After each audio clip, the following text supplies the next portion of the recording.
அந்தி வண்ண பின்னல் மீது தாழை மலர் சூட்டி அல்லி விழியோரம் மஞ்சனத்தை தீட்டி அந்தி வண்ண பின்னல் மீது தாழை மலர் சூட்டி ஆதி முதல் அந்தம் ஆவரணம் பூட்டி அன்னமிவள் மேடை வந்தாள் மின்னல் முகம் காட்டி கெட்டி மேளங்கொட்டிட மணப்பெண்ணை தொட்டு தாலி கட்டினான் மாப்பிள்ளை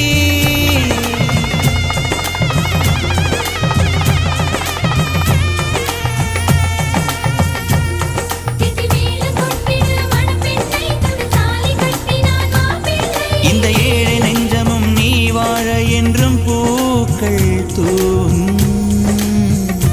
நீ வாழ நலமாக